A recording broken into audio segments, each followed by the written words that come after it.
Brothers, if you could please move forward for the brothers coming in back. I'd like to now humbly request Sheikh Mahdi to ascend the member and address the mu'mineen with the loud salawat.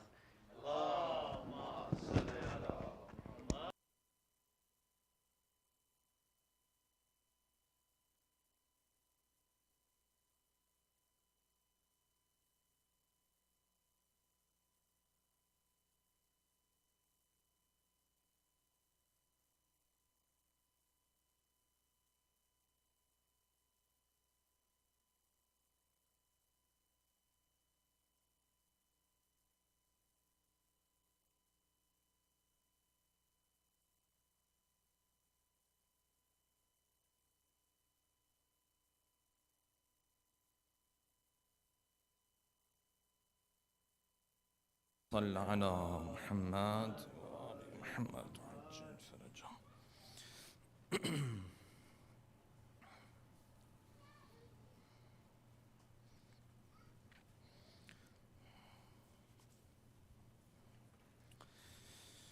One more salawat, please. Allahumma salli ala Muhammad wa ali Muhammad wa ajil farajah. أعوذ بالله من الشيطان الرجيم. بسم الله الرحمن الرحيم.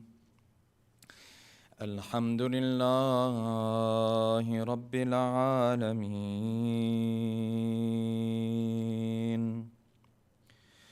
والصلاة والسلام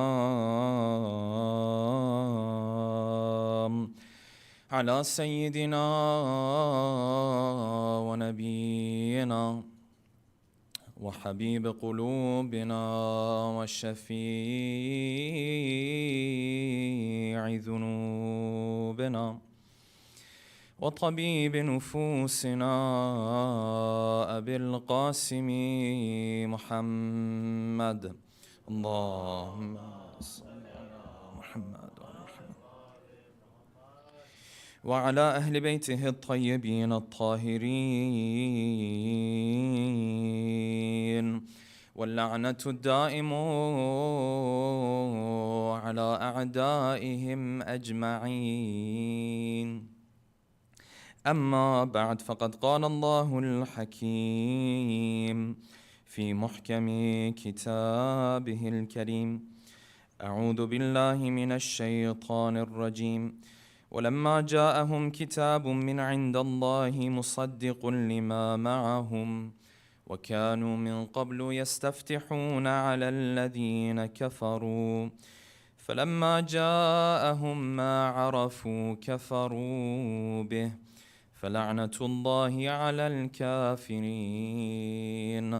صدق الله العلي العظيم. صلوات اللهم صل على.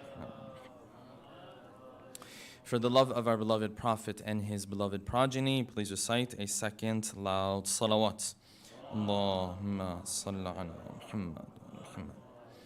For the hastening in the return of our beloved 12th Imam, a third final loud salawat. Allahumma salli ala Muhammad wa ali Muhammad. Yesterday we had our discussion with regards to the trip of our beloved Prophet to the city of Ta'if. We mentioned that after the loss of Khadija and after the loss of Abu Talib, Allah subhanahu wa ta'ala revealed to the Prophet that Mecca is no longer a place for you to live.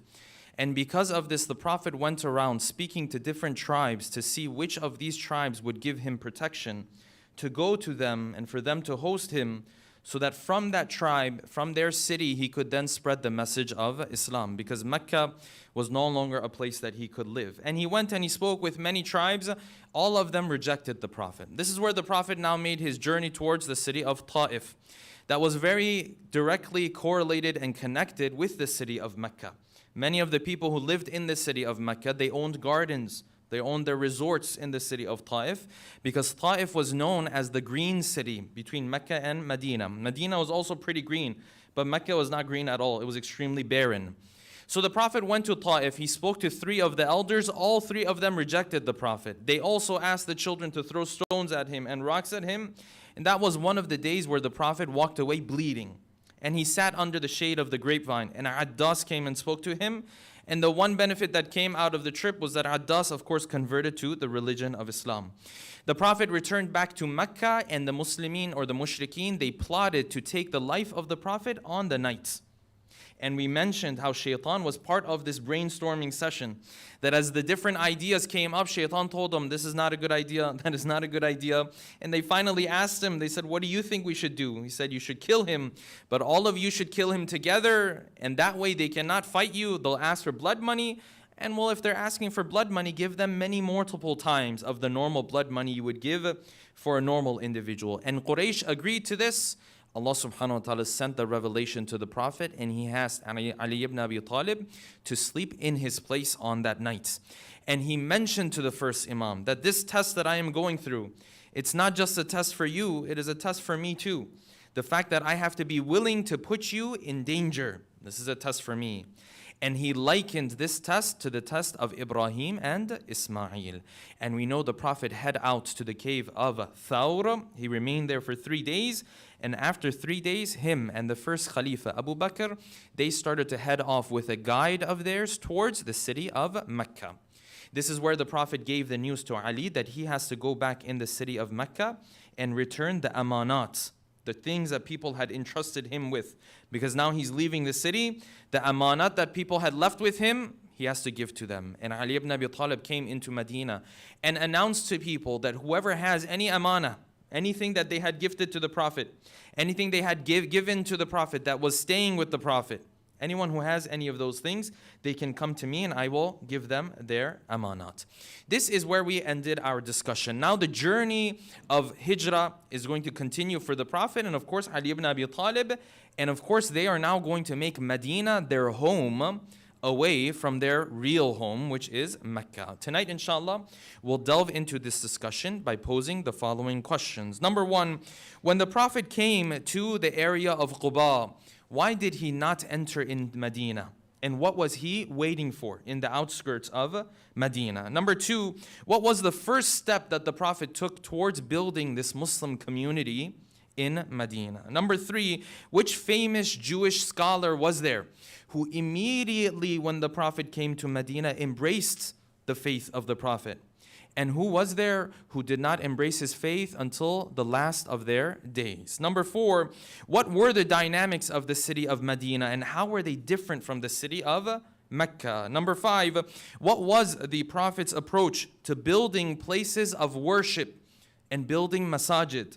And what lesson can we learn from that for our own times and our own communities? Number six, what is the agreement that the Prophet put together between himself and the pagans and some of the Jewish people in the city of Medina? And number seven, and finally, what is the covenant of brotherhood or mu'akhat? Who became whose brother during this covenant? And did the Prophet do this once when he came to Medina? Or was this a practice that he used to carry out every year? Tonight, inshallah, we'll delve into these 7 questions with a loud salawat ala Muhammadin wa ali Muhammad.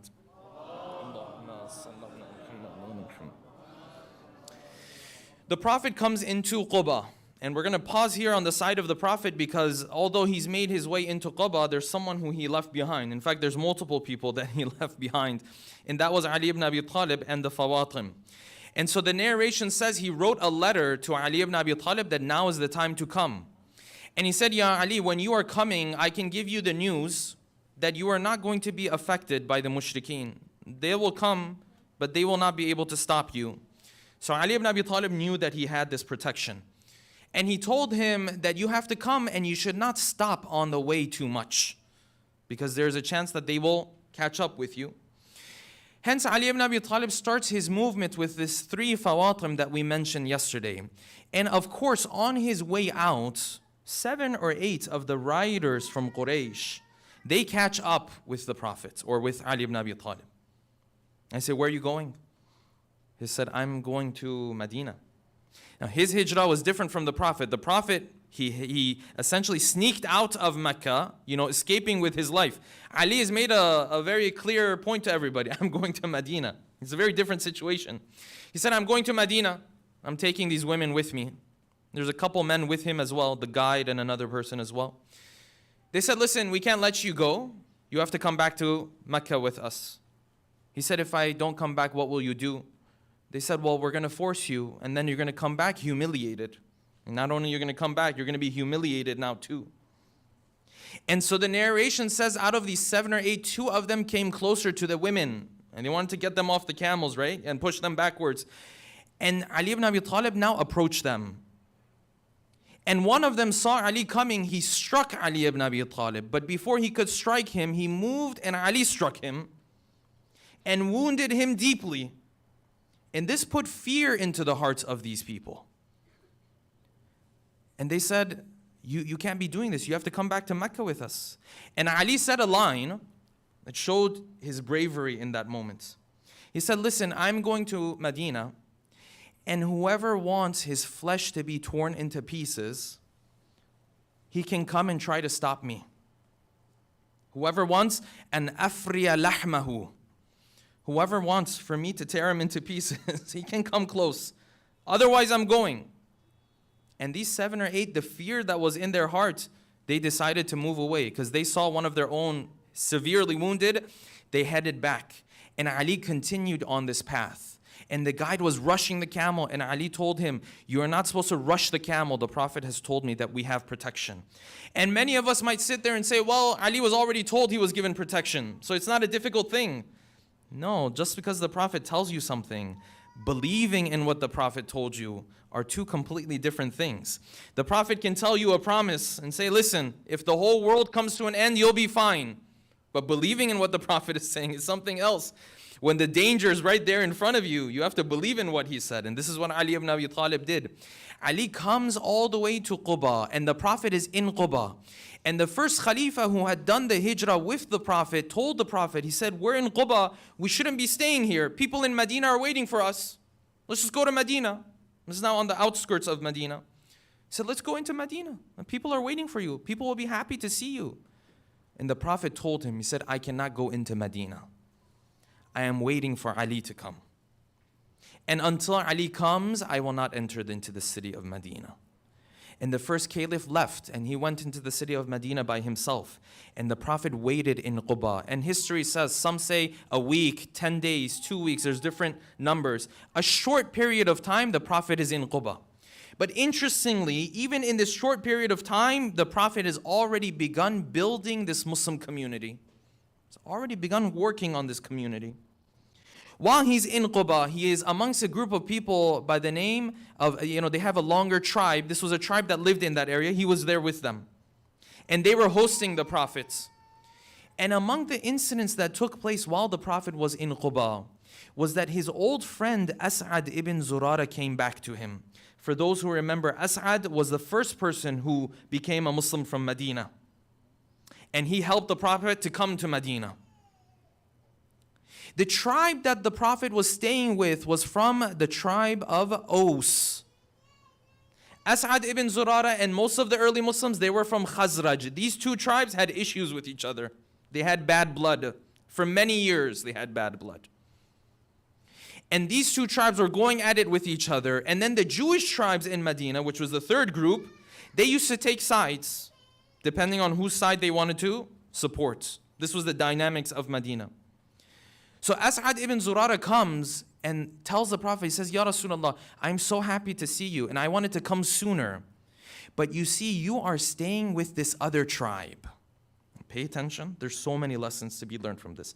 He said, you're staying with this other tribe. This is the tribe of Aus. We don't really mix with them. They're both on the side of the Prophet now, but they have bad blood between each other.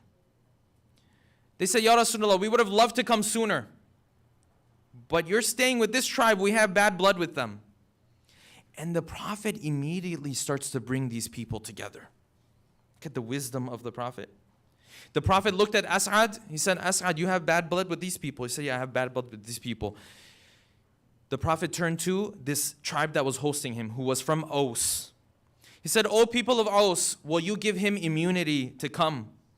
They said, Ya Rasulullah, we'll give him immunity because you're giving him immunity. So because of you, he can come. And the Prophet said, no, I don't want you to give him immunity because I'm giving him immunity. I want one of you by yourself to give him immunity. He was bringing these hearts together. He said, you guys are now becoming brothers. Yes, you had bad blood. That was before Islam. After Islam, you can't have this bad blood to the extent where you go at each other's throats. Right? You can't be killing each other now. He said, one of you has to give aman to him. And some of the oaths said, no problem, we will give him aman. And in the short period that the Prophet was in this area of Quba, he has not even made his way into Medina yet. One of the most important things that he did is that he built the first masjid in the Muslim world. First masjid that was built, not Masjid al-Nabi. This is the masjid in where? In Quba. How long is the Prophet in Quba for? Is he going to live there for 30 years? No, he's going to be there for a week or two. And during this period, he built a masjid there. And the narration says he was working along with all the other Muslims. The other Muslims used to come to the Prophet. You know, the bricks back in the day, there were these big heavy bricks. These are not these small little, pampered bricks that we have nowadays. They're the bigger bricks. The narration says the Prophet used to pick up these bricks, the dust, everything used to get on him. He used to carry them, and people used to come to the Prophet. They say, Ya Rasulullah, you don't need to work that hard. We can pick up your brick for you. And the Prophet would mention a line that would remain in history. He said, if your hands are empty, go and grab an extra one. You don't have to take mine away. You go and grab an extra one so that we can build this faster. He was building community. 10 days, 12 days the Prophet is in Quba. He's already building the first masjid. There's a big lesson to be learned from this. We're going to come to it very shortly. Slowly the Prophet is now going to enter into Medina. Before he does, this famous Jewish scholar now comes. His name, Hassan ibn Salam. Some say Hussein ibn Salam. He came to the Prophet. He said, Ya Rasulullah, I want to embrace the faith that you are preaching. Why? Because the Jewish people knew that this is the promised individual. And this is why those verses that I recited at the beginning talk about this. They say that when Muhammad came to Medina, this was the person that the Jewish people had known the signs of from before. They knew he was coming. And the Quran says they knew him better than they knew their own children. You know your child, yes? If your child makes some sound, you know his voice immediately. You're like, yeah, that's my son. That's my daughter. The Quran says they knew who the Prophet was better than they knew their own children. The signs were crystal clear to them.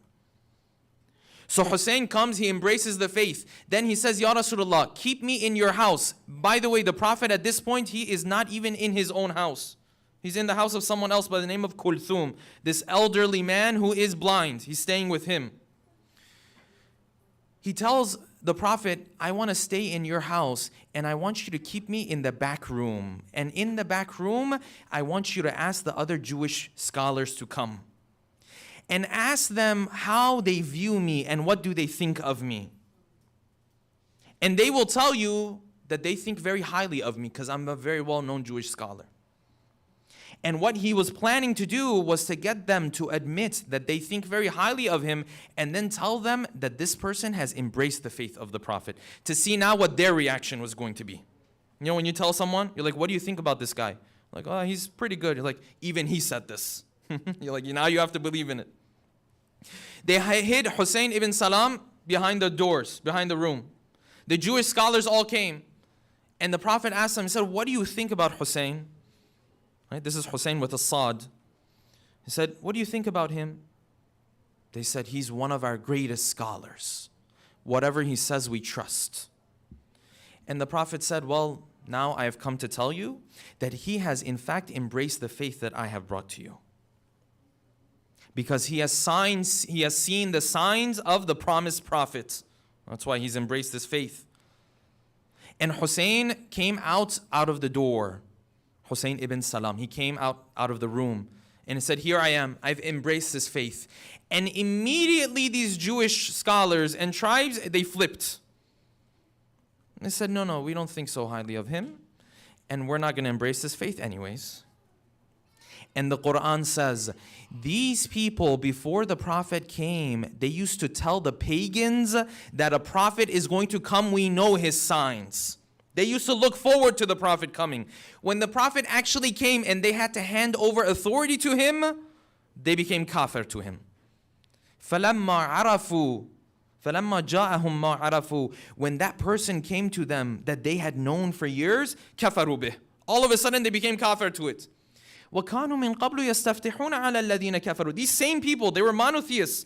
They used to tell the kuffar of Mecca and Medina, listen, there's this prophet who's promised he's going to come, we're going to believe in him, all of this stuff. When he actually came, they disobeyed. And the narration says some of them went home that day and their relatives asked them, they said, is he really the one? Is he the one that we've heard the signs of? And they said, he is in fact the one, and until the last moment of our life, we will oppose him. I imagine the arrogance. The Prophet now is going to slowly enter into the city of Medina. Recite a salawat, please. Allahumma salli ala Muhammad. The Prophet is now going to enter into the city of Medina. And slowly you see the dynamics in the city of Medina. And what the Prophet does in Medina is very different from what he was doing in Mecca. And this is a very important lesson for all of us to learn. When the Prophet was in Mecca, the only thing you had to do was not die. When the Prophet was in Mecca, the only thing you had to do was make it until nightfall. And when night came, you had to make it until when? The next morning.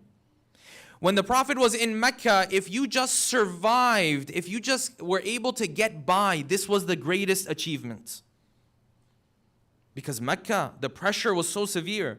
The opportunities were so little. The Muslims are at such a disadvantage that if you could just make it out alive, this was the biggest victory. Just don't die. Just stay alive. This was the main purpose in Mecca. When the Prophet came to Medina, his expectation from his followers, his expectation from his community members, his expectation and the things that he was doing himself changed 180 degrees. In Mecca, when people were tortured, he used to say, sabran, be patient. In Mecca, when people had no option, he used to say, run for your lives. Go migrate to Habasha. Go migrate to Medina. Just don't get in their way. Don't create problems for Quraysh. They might come and massacre all of us. This was the approach of the Prophet in Mecca. When he came to Medina, things changed 180 degrees. Now he's going to build a community. In Mecca, it's all about defense. Just live your life and get by. When he came to Medina, that was no longer the expectation that he had from his followers. His expectation from his followers is now we have to build something here. We have to build our community. We have to come together. We have to build a structure that the Muslim Ummah can come together. And in that there is a great lesson for you and I, brothers and sisters. Why? Because if you look at the world today, you will find there are those who are tested with the tests of Mecca. And then there are those like you and I, they are tested with the tests of Medina. You and I are not living the days of Mecca of the Prophet. We're living the days of Medina of the Prophet. You and I, our expectation, the expectation that Islam has from us is no longer just get by. The expectation Islam has from us is not just don't die, just survive. There are brothers and sisters we have in the world right now that is the expectation for them. Yes? If they can just make it to nighttime, if they can just make it to the next morning alive, this is the greatest achievement for them. Some are tested in that way. You and I, the expectation from you and I is different. The expectation from you and I is no longer just be able to, take care of yourself and get by. No, now you have to build a community. Now you have a different responsibility. When the Prophet came to Medina, then he held the first Jummah prayer, and then he started building these masajid. He told these Muslims, you have to build your own markets, as we will discuss. He started doing things in a completely different way. And that is the test and the duty you and I have. Let me put it in simpler terms.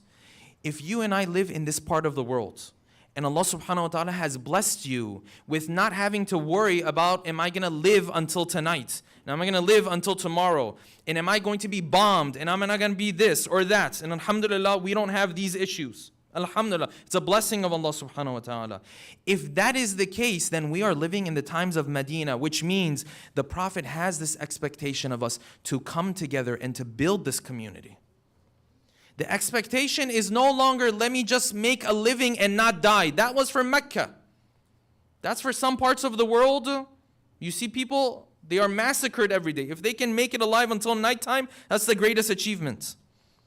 In Medina, you have to come together. And in Medina, every Muslim had a duty towards the community.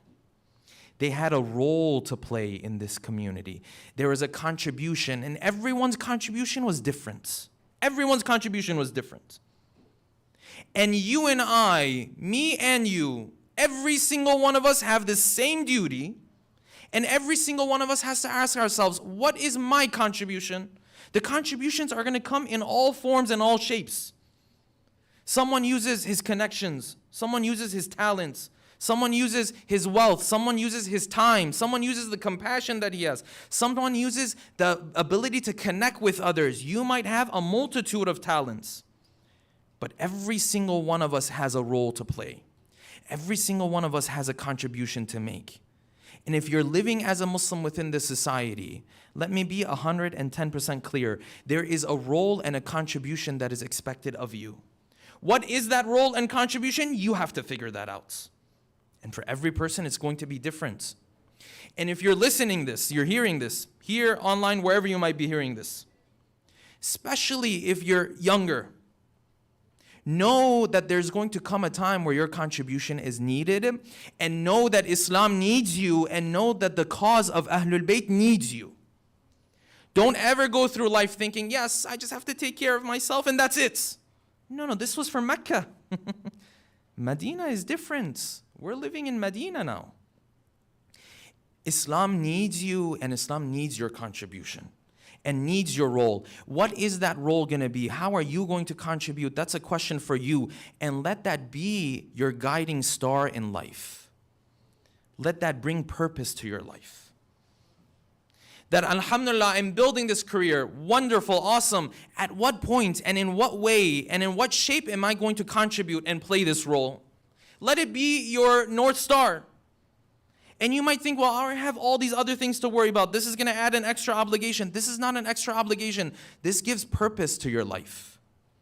This gives meaning to your life. That I live my life as a Muslim, and then I'm always thinking, with everything that I'm developing, how can I use this to further the cause of Ahlul Bayt? Because Ahlul Bayt's cause is going to need this. Recite a salawat, please.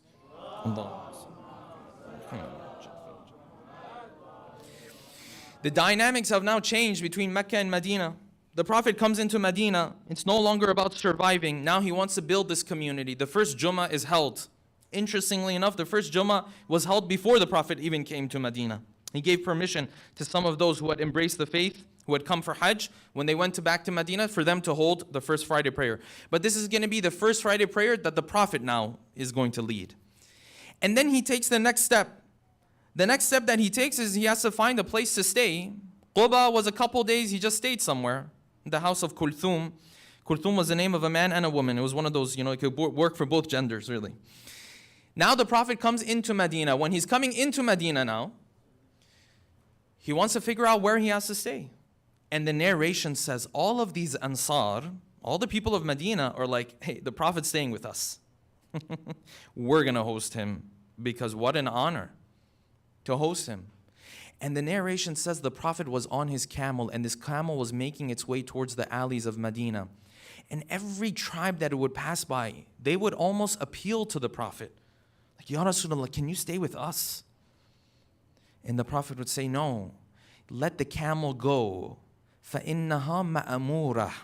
Because this camel has been commanded to go to a particular spot and sit there. This camel knows where it's supposed to go.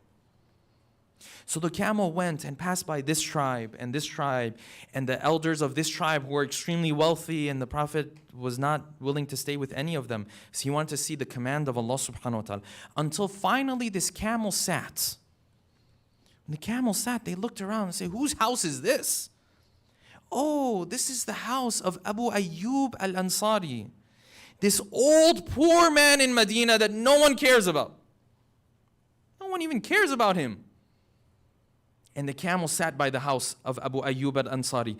And Abu Ayyub, you can imagine how happy he was. He was working to now bring the stuff that the Prophet had brought with himself into his own house. Imagine the feeling that Abu Ayyub has in these moments. You're taking the stuff of the Prophet, bringing it into your own house. His mother was there to help him as well.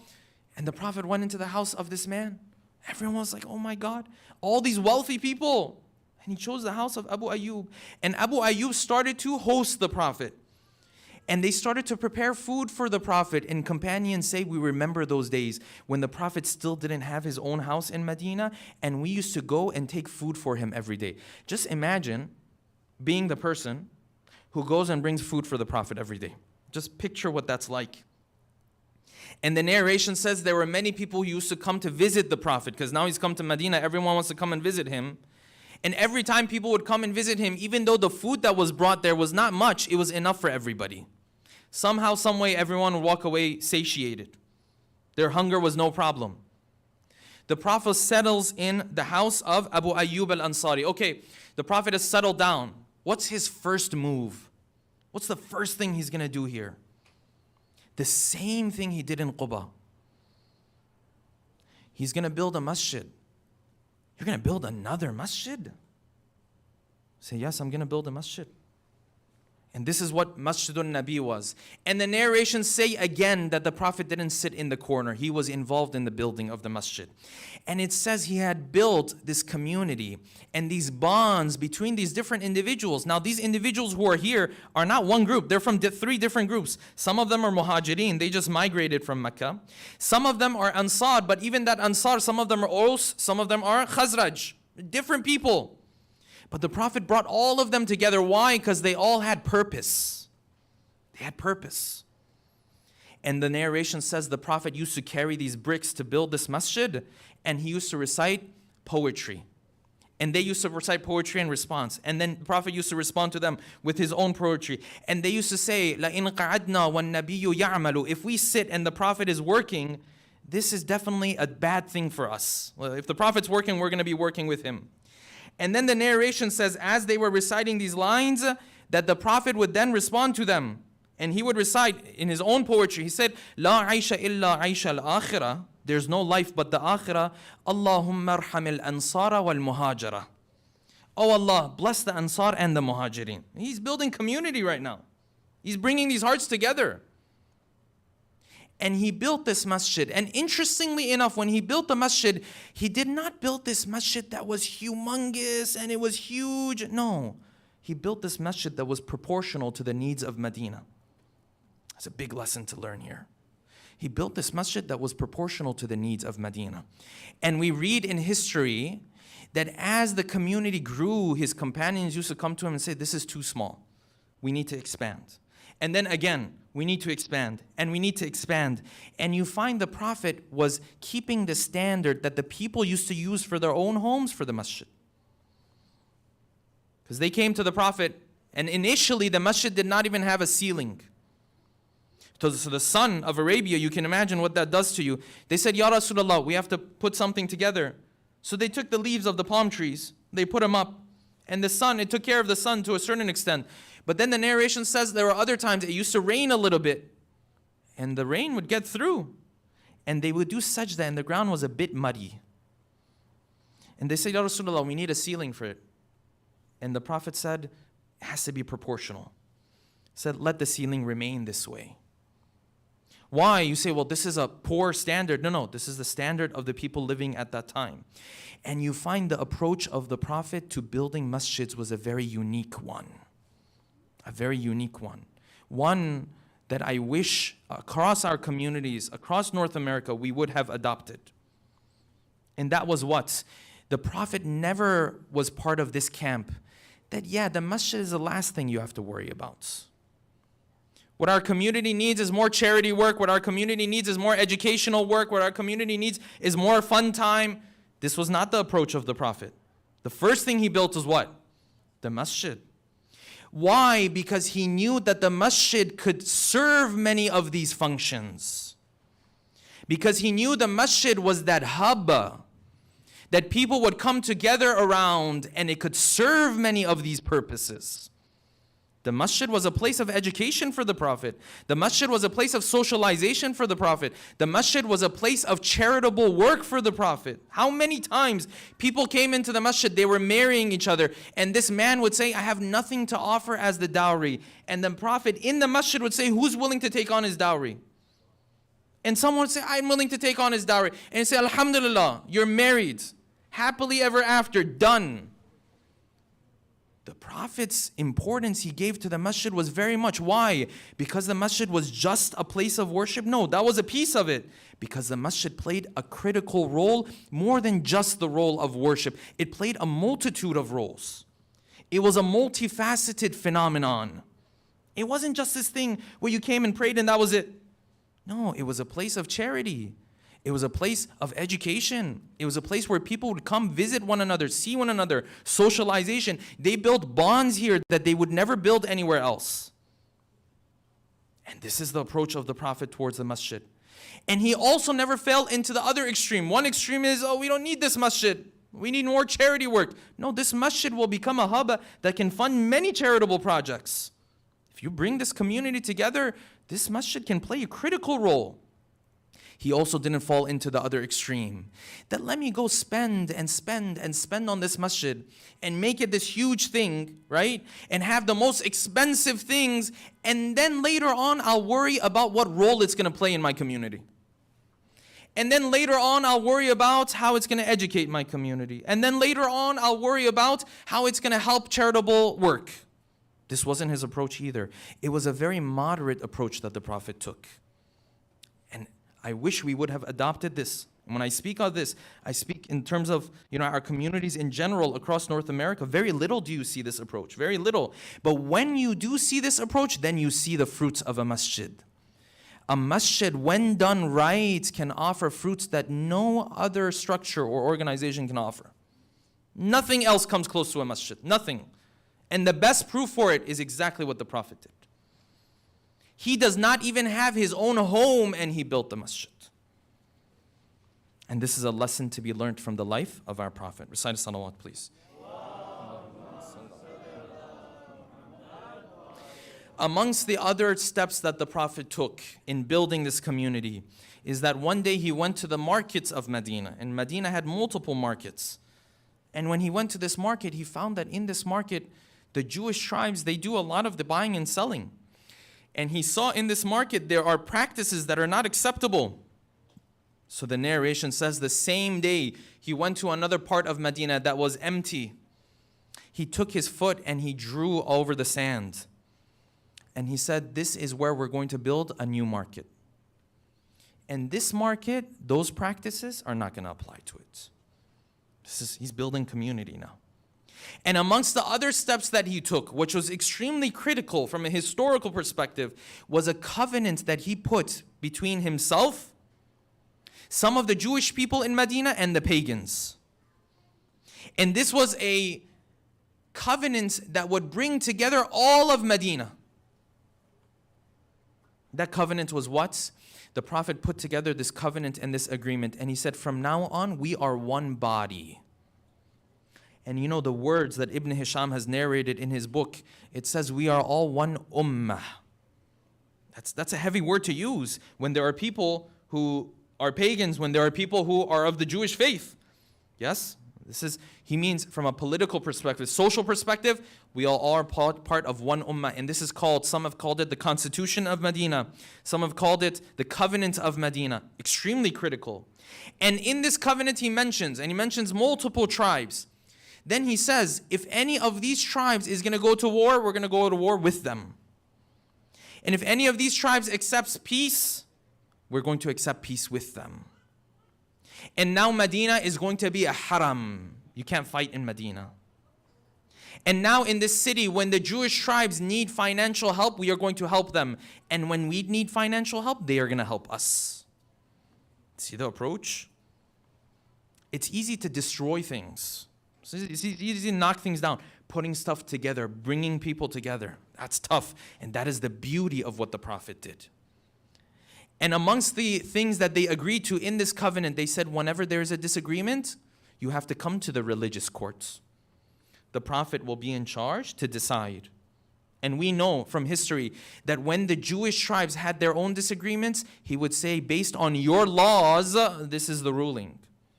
And when the Muslims had their own disagreements, he would rule amongst them based on their own laws. This was the particular approach that the Prophet took. And the final step that the Prophet took in Medina, and he is now setting a stage for a city that is going to stay the hub of the Muslim community for many years to come. Even when the Khulafa came into power, Medina was still the place. Even when Ali ibn Abi Talib was there, until he moved it to Kufa. Medina is going to be that hub.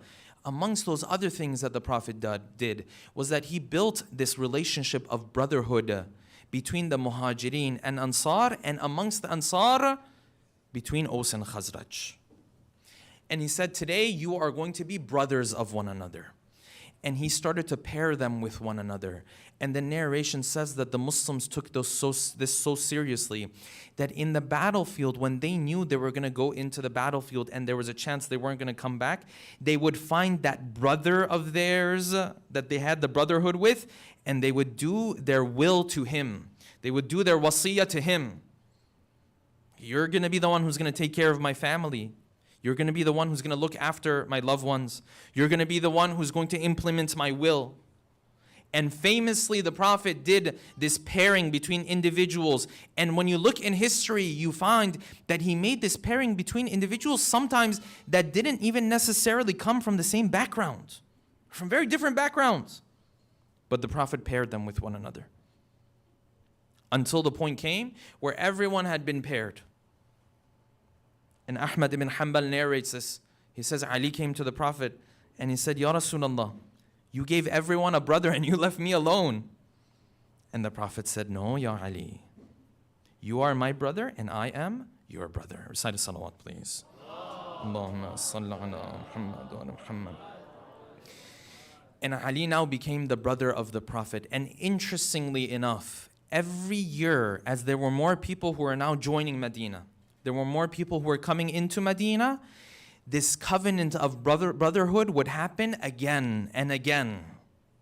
And every year the Prophet used to do this. Because when people come in, he doesn't want them to be alone. He wants to build community. And community is built, one of the main points of it is what? One of the main points of it is relationships. It's like, who are you with? Who's your support system? Who do you have here in Medina? And so when people used to come, even though it was past the first year that he was in Medina, he would make them brothers of others. And when someone would embrace the faith, he would appoint someone to that individual to teach them the faith. This is building community from the Prophet's perspective. Yes? And what you need and the ingredients that were needed were two, and the Prophet had both of these. If you want the masjid to play that role, if you want to play those roles that we talked about, you need two ingredients. And the Prophet had both of these. The Prophet had the strongest leadership. He knew exactly what he was doing. He had the strongest faith. And he also had a community of Muslims who had bought in and were supporting him. And anywhere these two happen, this community will be successful. During the time of the Prophet, outside of the time of the Prophet. This is the recipe that we learn from the life of our beloved Prophet. We pray to Allah subhanahu wa ta'ala that He gives us the tawfiq for all of us to walk in the footsteps of the Prophet, inshaAllah.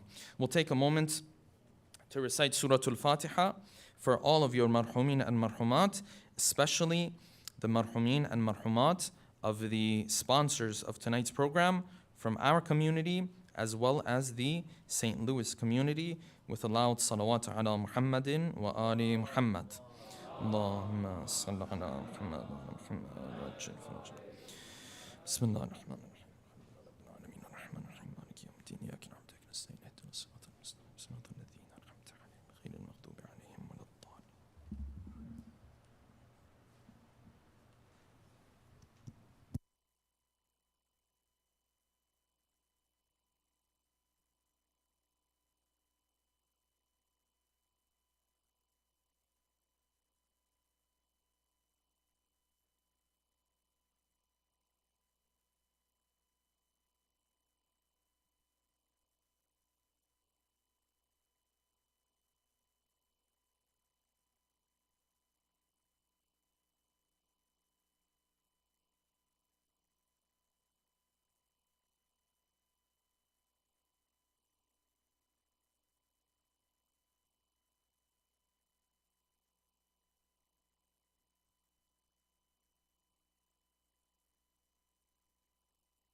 سبحان الله والحمد لله ولا إله إلا الله والله أكبر. الله أكبر الله أكبر الله أكبر الله أكبر. أشهد أن لا إله إلا الله أشهد أن لا إله إلا الله أشهد أن محمد رسول الله صلى الله على محمد وعلى أشهد أن محمد رسول الله أشهد أن عليا ولي الله أشهد أن عليا حجة الله. اللهم صل. حي على الصلاة حي على الصلاة حي على الفلاح حي على الفلاح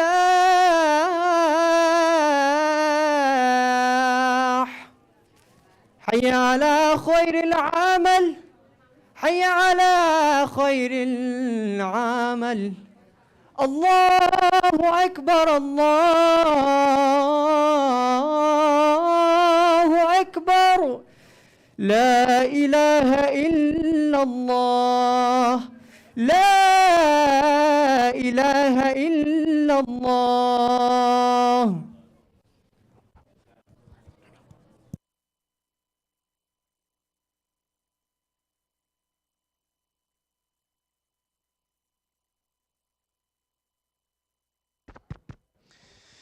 الله أكبر الله أكبر. أشهد أن لا إله إلا الله أشهد أن لا إله إلا الله أشهد أن محمدا رسول الله. ما صلى على محمد وعلى محمد وعجل. أشهد أن محمدا رسول الله. اللهم صل على محمد. أشهد أن عليا حجة الله. اللهم صل على محمد وعلى محمد.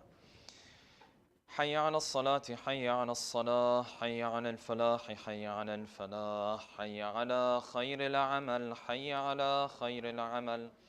قد قامت الصلاة قد قامت الصلاة. الله أكبر الله أكبر. لا إله إلا الله. استغفر الله ربي وأتوب إليه. الله أكبر. بسم الله الرحمن الرحيم. الحمد لله رب العالمين الرحمن الرحيم مالك يوم الدين إياك نعبد وإياك نستعين اهدنا الصراط المستقيم صراط الذين أنعمت عليهم غير المغضوب عليهم ولا الضالين.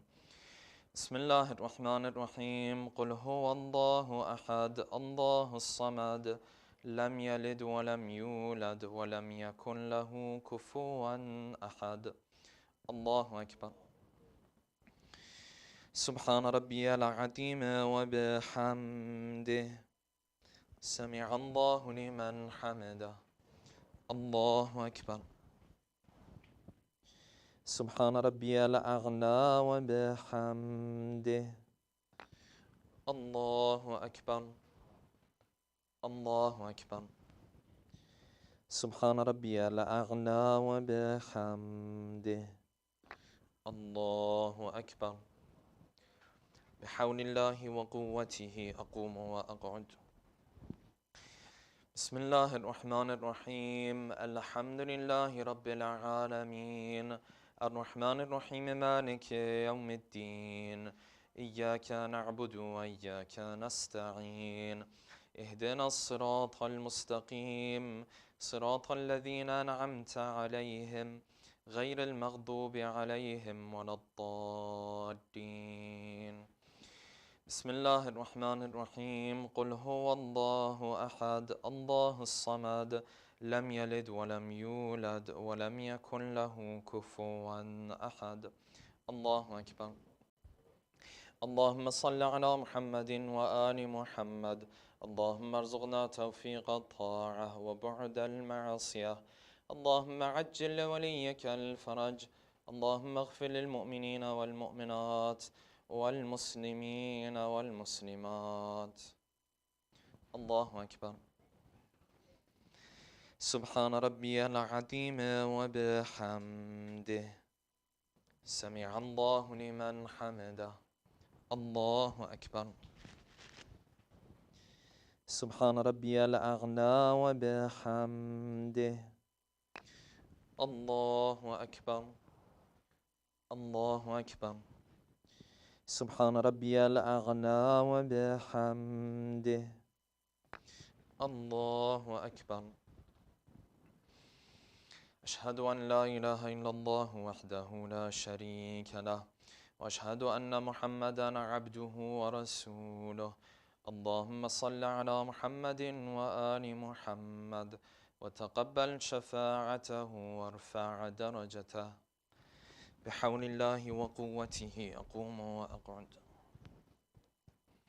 سبحان الله والحمد لله ولا إله إلا الله الله أكبر سبحان الله والحمد لله ولا إله إلا الله الله أكبر سبحان ربي العظيم وبحمده سمع الله لمن حمده الله أكبر سبحان ربي الأعلى وبحمده الله أكبر الله أكبر سبحان ربي الأعلى وبحمده يا لطيف ارحم عبدك الضعيف الله أكبر بسم الله وبالله الحمد لله أشهد أن لا إله إلا الله وحده لا شريك له وأشهد أن محمدا عبده ورسوله اللهم صل على محمد وآل محمد السلام عليك أيها النبي ورحمة الله وبركاته السلام علينا وعلى عباد الله الصالحين السلام عليكم ورحمة الله وبركاته الله أكبر الله أكبر الله أكبر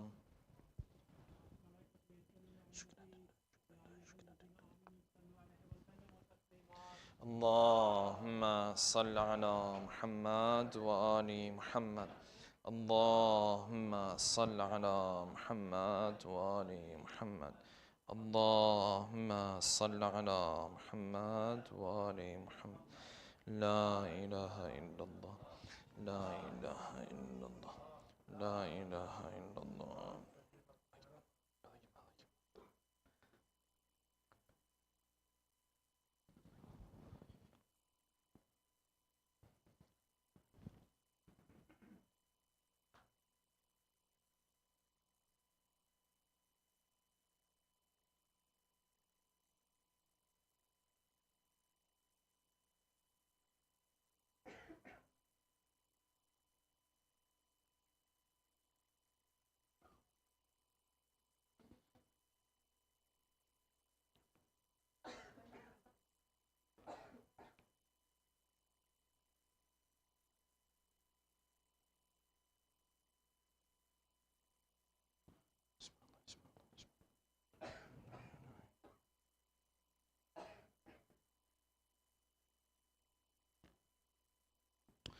اللهم صل على محمد وآل محمد بسم الله الرحمن الرحيم يا علي يا عظيم يا غفور يا رحيم أنت الرب العظيم الذي ليس كمثله شيء وهو السميع البصير وهذا شهر عظمته وكرمته وشرفته وفضلته على الشهور، وهو الشهر الذي فرضت صيامه عليه، وهو شهر رمضان الذي أنزلت فيه القرآن هدى للناس وبينات من الهدى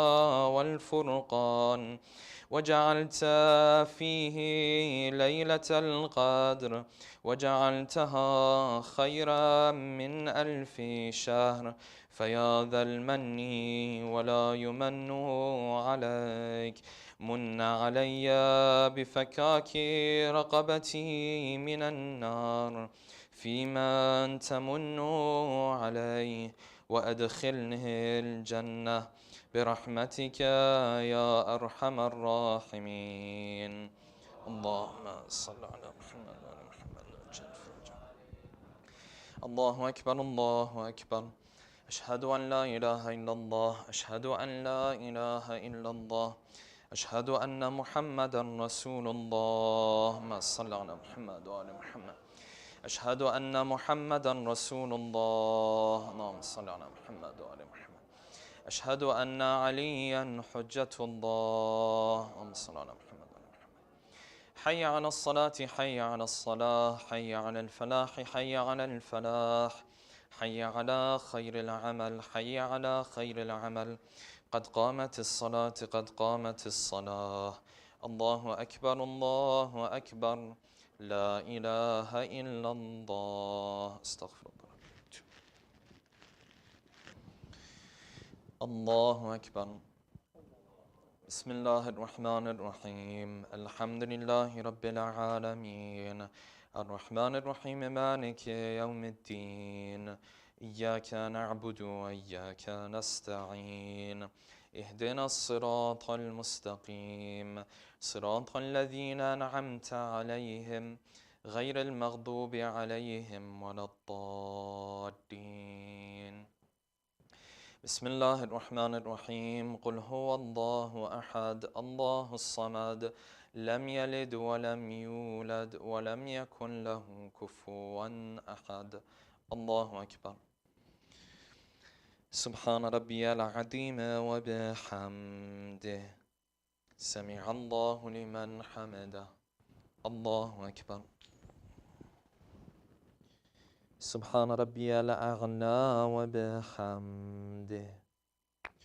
الله أكبر. الله أكبر.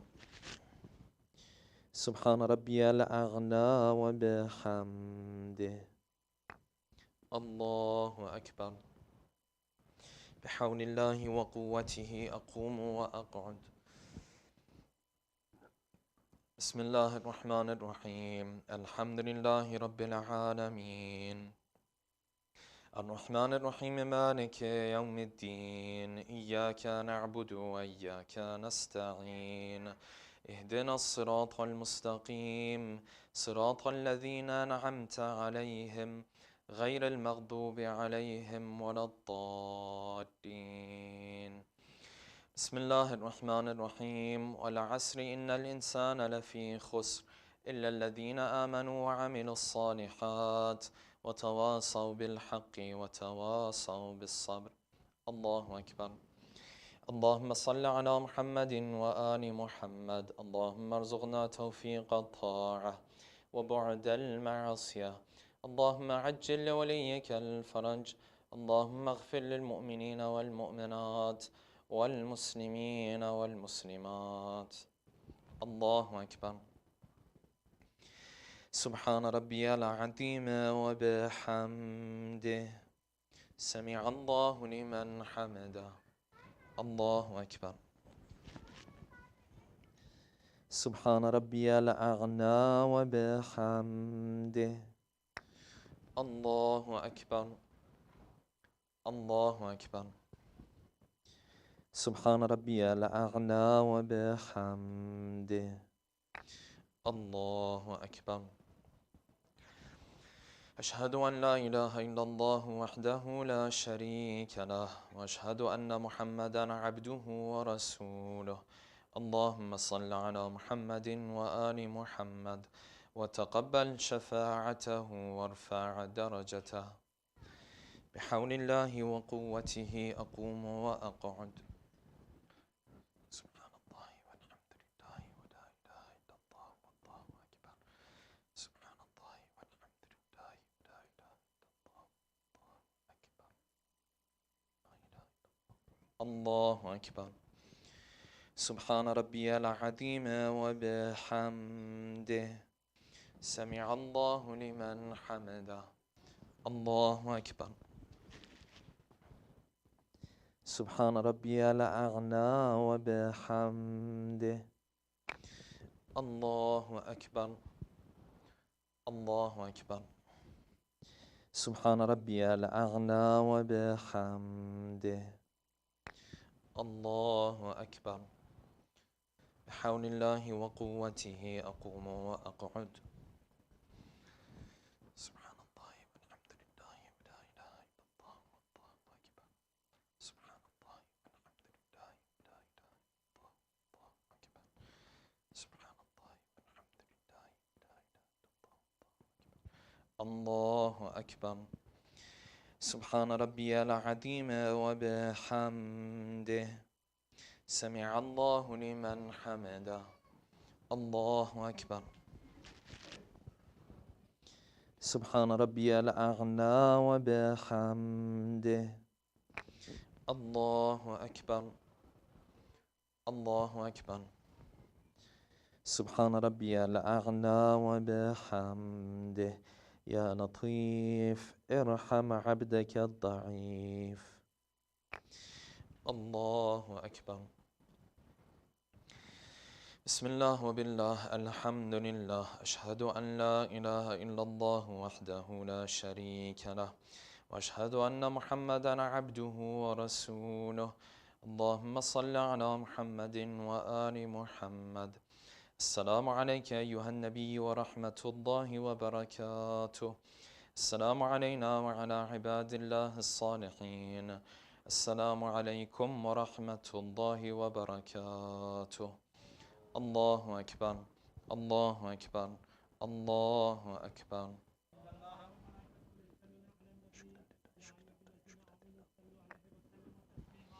اللهم صل على محمد وآل محمد.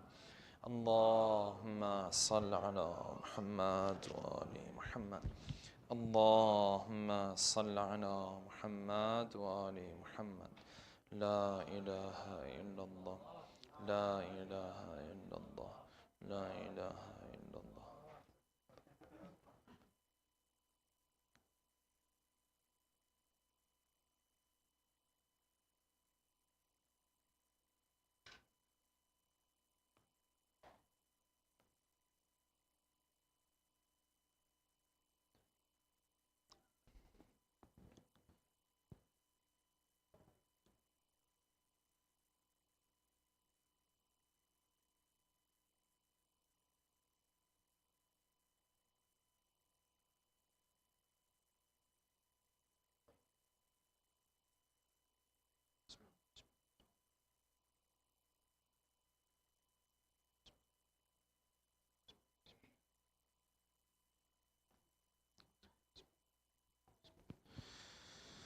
اللهم صل على محمد وآل محمد. بسم الله الرحمن الرحيم. اللهم أدخل على أهل القبور السرور. اللهم أغن كل فقير. اللهم أشبع كل جائع. اللهم اكس كل عريان. اللهم اغذ دين كل مدين. اللهم فرج عن كل مكروب. اللهم رد كل غريب. اللهم فك كل أسير. اللهم أصلح كل فاسد من أمور المسلمين. اللهم اشف كل مريض. اللهم سد فقرنا بغناك. اللهم غير سوء حالنا بحسن حالك. اللهم اقض عنا الدين وأغننا من الفقر، إنك على كل شيء قدير. اللهم صل على محمد. Inshallah, ziyarat will be after the dua.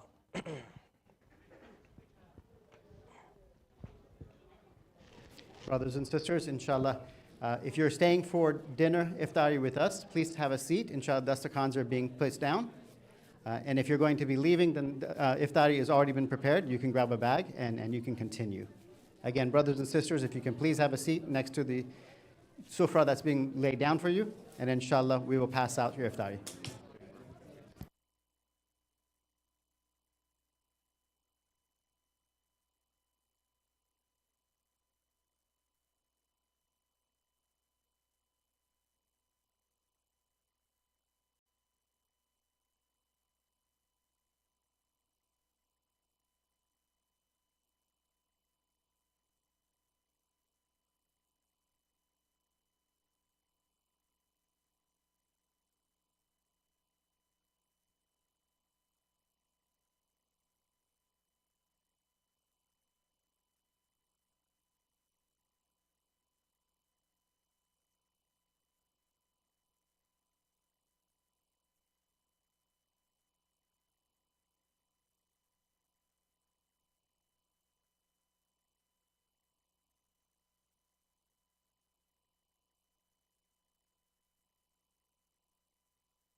Inshallah, we're going to begin with the recitation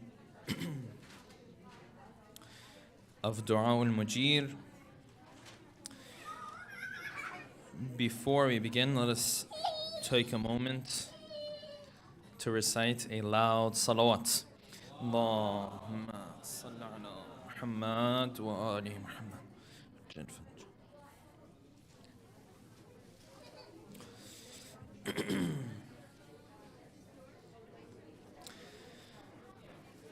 اللهم صل على محمد وآل محمد. بسم الله الرحمن الرحيم. اللهم صل على محمد وآل محمد. سبحانك يا الله تعاليت يا رحمن أجرنا من النار يا مجير. سبحانك يا رحيم تعاليت يا كريم أجرنا من النار يا مجير. سبحانك يا ملك تعاليت يا مالك أجرنا من النار يا مجير. سبحانك يا قدوس تعاليت يا سلام أجرنا من النار يا مجير.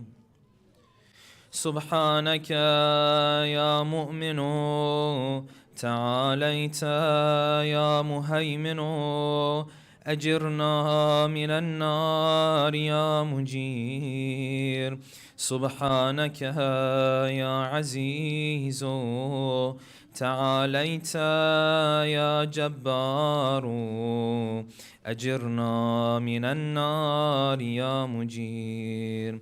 سبحانك يا متكبر تعاليت يا متجبر أجرنا من النار يا مجير.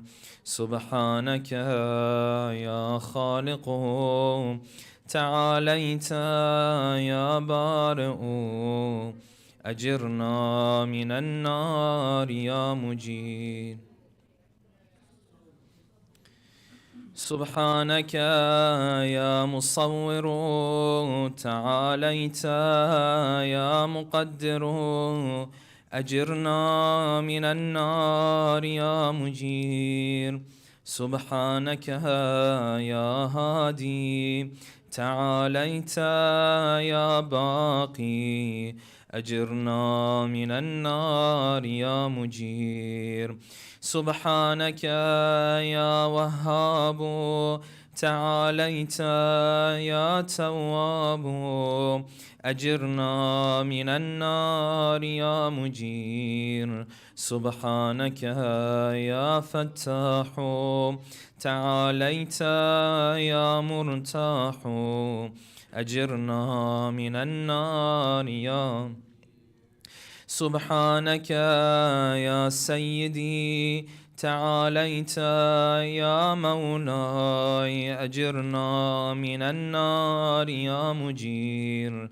سبحانك يا قريب تعاليت يا رقيب أجرنا من النار.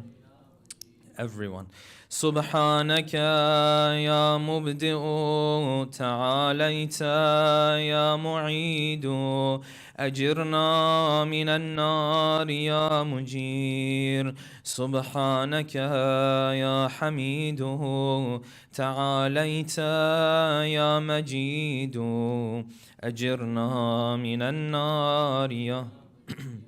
سبحانك يا قديم تعاليت يا عظيم أجرنا من النار يا مجير سبحانك يا غفور تعاليت يا شكور أجرنا من النار يا مجير سبحانك يا شاهد تعاليت يا شهيد أجرنا من النار يا مجير سبحانك يا حنان تعاليت يا منان أجرنا من النار يا مجير سبحانك يا باعث تعاليت يا وارث أجرنا من النار يا مجير سبحانك يا محيي تعاليت يا مميت أجرنا من النار سبحانك يا شفيق تعاليت يا رفيق أجرنا من النار يا مجير سبحانك يا أنيس تعاليت يا مونس أجرنا من النار يا مجير سبحانك يا جليل تعاليت يا جميل أجرنا من النار يا مجير سبحانك يا خبير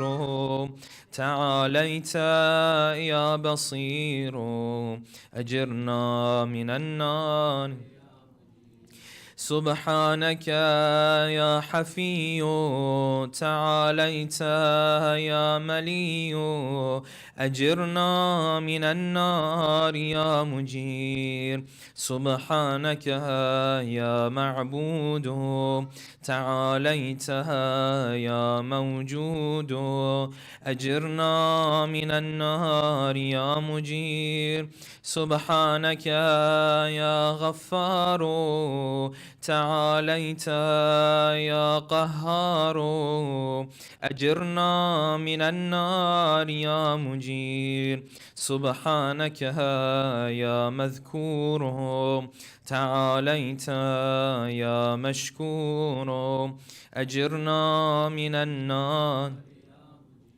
سبحانك يا جواد تعاليت يا معاذ أجرنا من النار يا مجير سبحانك يا جمال تعاليت يا جلال أجرنا من النار يا مجير سبحانك يا سابق تعاليت يا رازق أجرنا من النار يا مجير سبحانك يا صادق تعاليت يا فالق أجرنا من النار سبحانك يا سميع تعاليت يا سريع أجرنا من النار يا مجير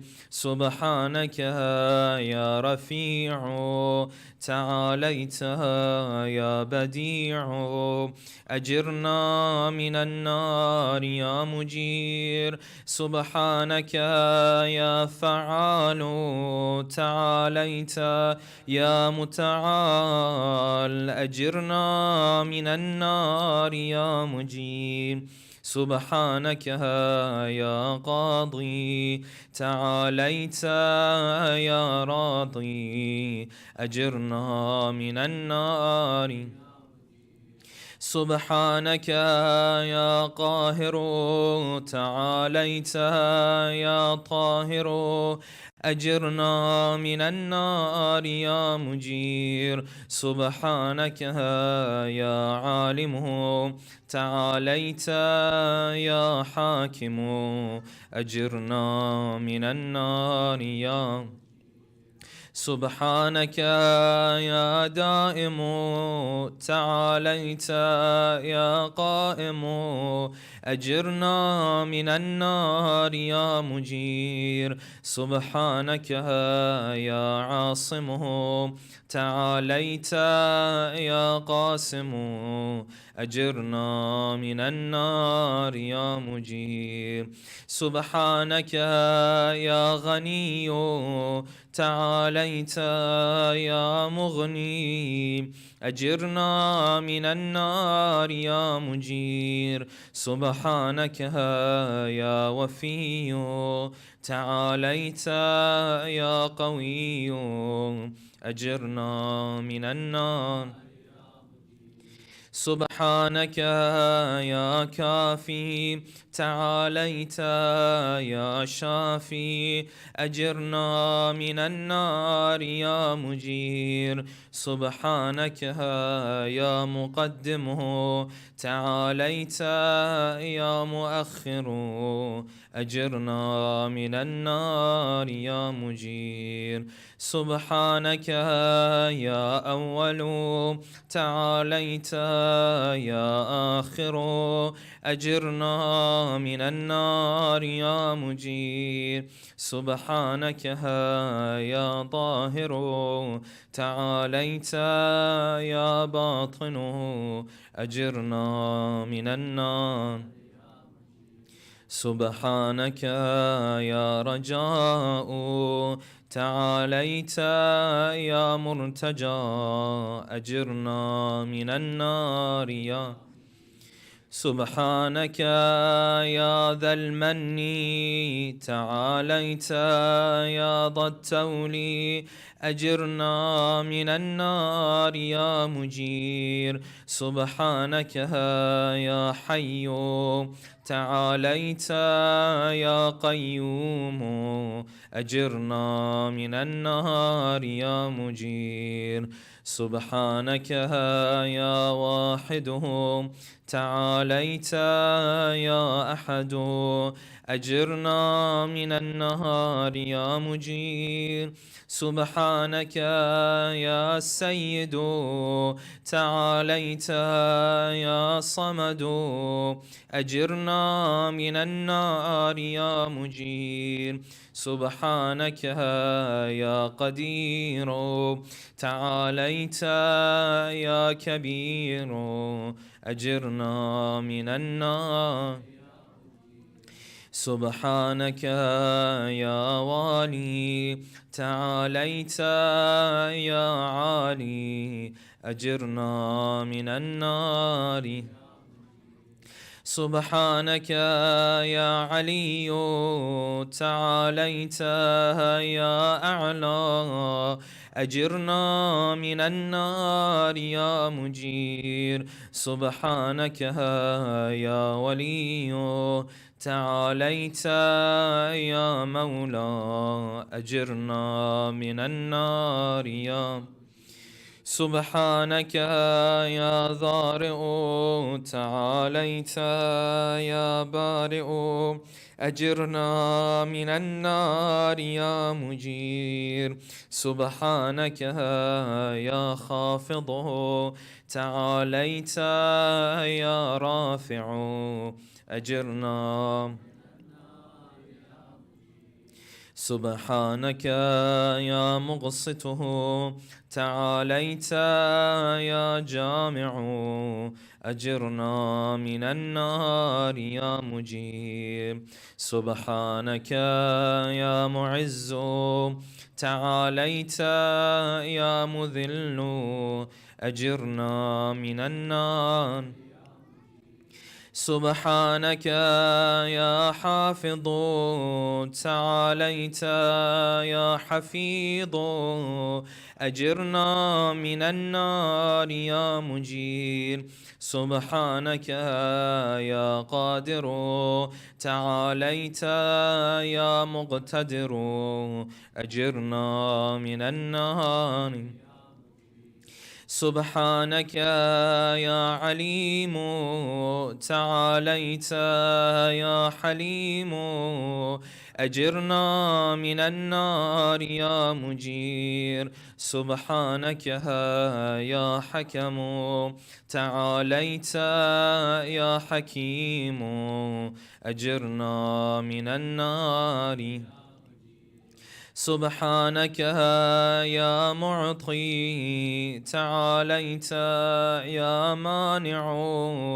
أجرنا من النار يا مجير سبحانك يا ضار تعاليت يا نافع أجرنا من النار يا مجير سبحانك يا مجيب تعاليت يا حسيب أجرنا من النار سبحانك يا عادل تعاليت يا فاصل أجرنا من النار يا مجير سبحانك يا لطيف تعاليت يا شريف أجرنا من النار يا مجير سبحانك يا رب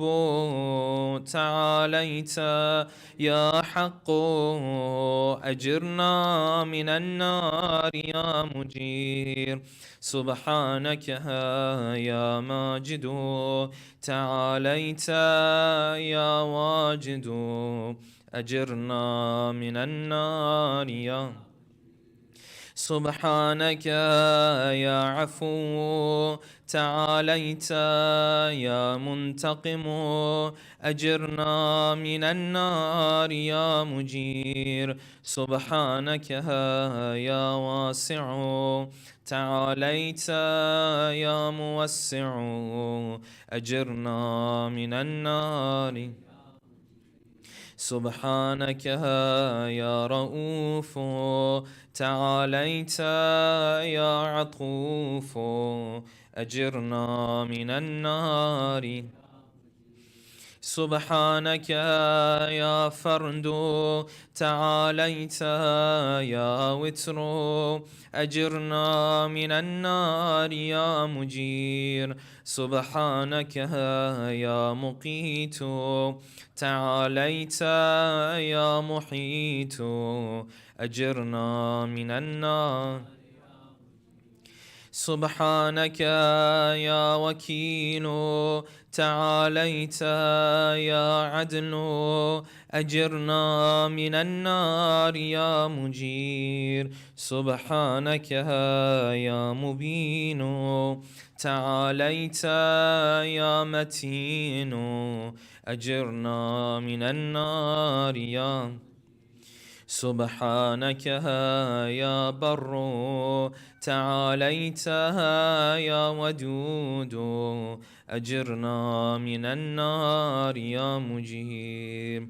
سبحانك يا رشيد تعاليت يا مرشد أجرنا من النار يا مجير سبحانك يا نور تعاليت يا منور أجرنا من النار سبحانك يا نصير تعاليت يا ناصر أجرنا من النار يا مجير سبحانك يا صبور تعاليت يا صابر أجرنا من النار يا مجير سبحانك يا محسي تعاليت يا منشي أجرنا من النار يا مجير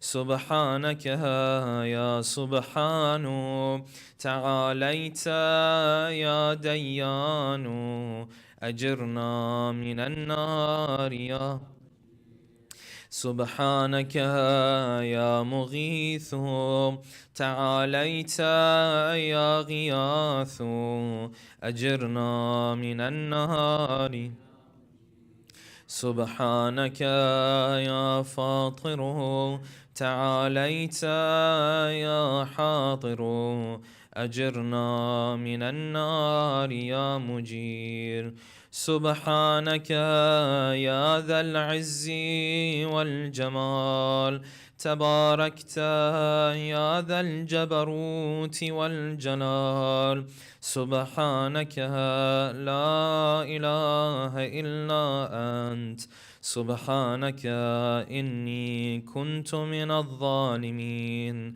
فاستجبنا له ونجيناه من الغم وكذلك ننجي المؤمنين وصلى الله على سيدنا محمد وآله أجمعين والحمد لله رب العالمين وحسبنا الله ونعم الوكيل ولا حول ولا قوة إلا بالله العلي العظيم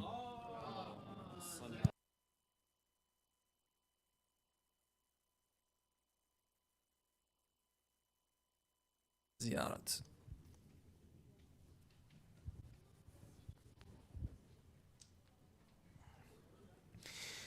اللهم صل على محمد وآل محمد السلام عليك يا رسول الله السلام عليك يا حبيب الله السلام عليك يا أمير المؤمنين علي بن أبي طالب السلام عليك يا فاطمة الزهراء سيدة نساء العالمين السلام عليك يا حسن المجتبى السلام عليك يا أبا عبد الله الحسين السلام على 9 المعصومين من ذرية الحسين السلام عليك يا صاحب العصر والزمان السلام عليك يا خليفة الرحمن السلام عليك يا إمام الإنس والجان ورحمة الله وبركاته السلام عليكم يا أهل بيت النبوة جميعا ورحمة الله وبركاته